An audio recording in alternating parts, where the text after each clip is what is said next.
Fresh na fresh si Inday ah. Advance birthday celebration na ni nanay. At andito ako ngayon sa kwarto niya. Ito nga pala ang napili niyang damit. At ito ay birthday gift ng girlfriend ng anak ng ate ko na si Hiro na nasa Japan ngayon.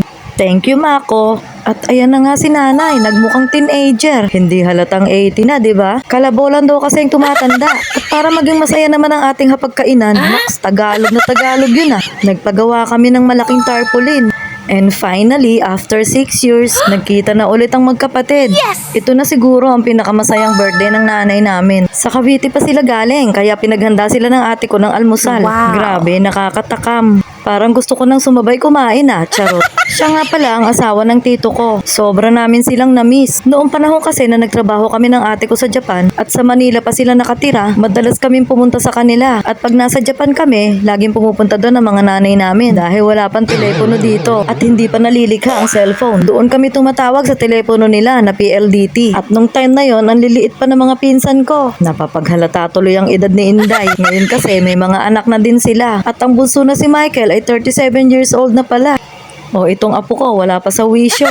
Maaga kasi nagising. Pero itong mga pinsan niya ganado na sa paglalaro. Pero masama lang siguro ang loob niya kasi lobo niya yung pinaglalaroan. Wala na lang magawa kaya nanahimik sa isang sulok. Ang sarap talagang maging bata. Laruan lang ang pinoproblema. Ito namang isa puro cellphone. Nagtataka siguro kayo kung bakit meron Thank You Marvin sa tarpaulin. Siya kasi ang may pakana ng lahat ng ito. Charot. Birthday din kasi niya ng October 12. At naisip niya na pag-isahin na lang ang birthday nila ni nanay. Kaso ayaw naman niya ipalagay sa tarpaulin. Kaya dito mo lang malalaman na birthday nilang dalawa. Ayan, nakalagay happy birthday to us. Isa lang ang cake na yun sa dala niya. At lahat ng nasa lamesa nito, siya ang nagpa-order. Thank you Marvin, napasaya mo ang nanay namin. Siya ang panganay na anak ng tito namin. At ang pangalawa naman ay si Erwin na nakasombrero. Nagpapasalamat nga din pala ako sa kapitana namin dahil nakahiram ako ng video okay machine. Salamat din kay Consi Erwin at Richard dahil sila ang nagdala dito ng video okay machine. Sila naman ang dalawang anak ng pangalawa kong kuya. Kompleto kami ngayon dito kaso yung panganay ko may delivery. Pauwi-uwi lang pag nagugutom. Ayan yung asawa niya. Siya nga pala si Michael, yung bunsong anak ng tito ko. Follower ko yan. At syempre hindi pwedeng mawala ang kumari ko. Para na kasi siyang anak ng nanay ko.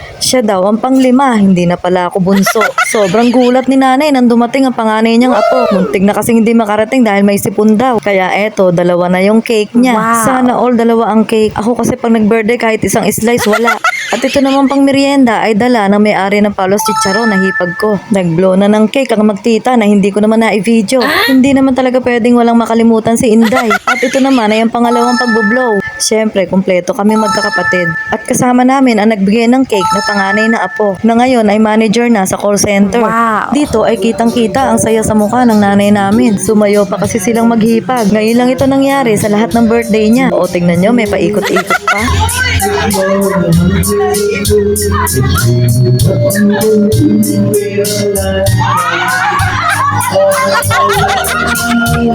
Isinayaw din siya ng mare ko. Ang saya-saya.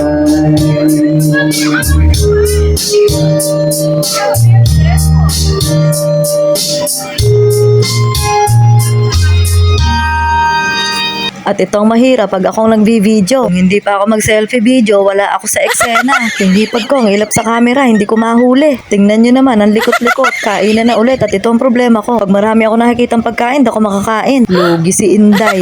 Kantahan muna.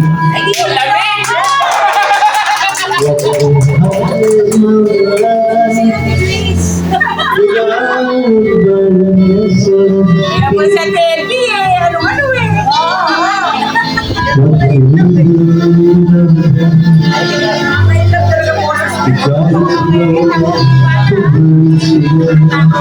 Siya ang panganay kong kapatid.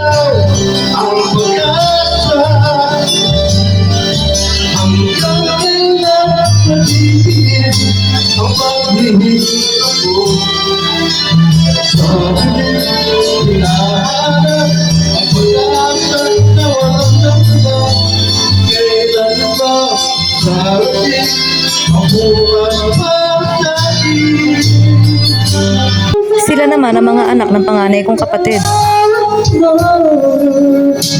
I will give you my heart until the end. You I need my love and I Singer ang kumari ko.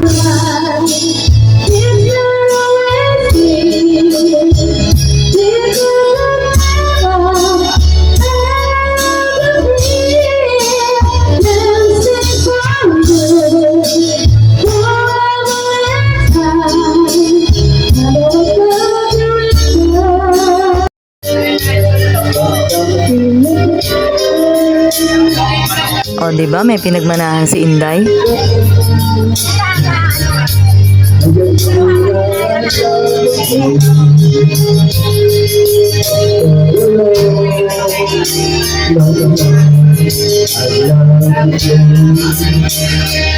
At ito ang pinaka-importante sa lahat, ang magkaroon kami ng picture. Unforgettable memories. At ito naman ang malungkot na part, ang pag-uwi nila. Bigla na tuloy na lungkot ang nanay namin. At tingnan nyo, magpapahid pa ng luha yan. O di ba manghuhula ako? Charot. Matagal na naman kasi bago kami magkita-kita ulit. Pero high-tech naman na kasi ngayon. Kakausap naman sa video call or chat. Buti nga itong pinsan ko nag-stay na dito sa Pilipinas. Dati kasi sa Singapore siya naka-base. Kaya madalang talaga magkita-kita. Dito nga pala sila nakasakay sa puting van. Muntik na nga nilang kunin ang bunso kong apo. Charot. Sabi kasi sila sa baby, gusto sana nilang iuwi. Maliliit lang ang pamilya ng mga pinsan ko, matitipid kasi sa anak. Pinakamadami na ang dalawa ang anak. Bye Michael, don't forget to like, comment, and share. Charot. O paano guys, sa susunod na lang ulit ha. See you on my next vlog. Bye!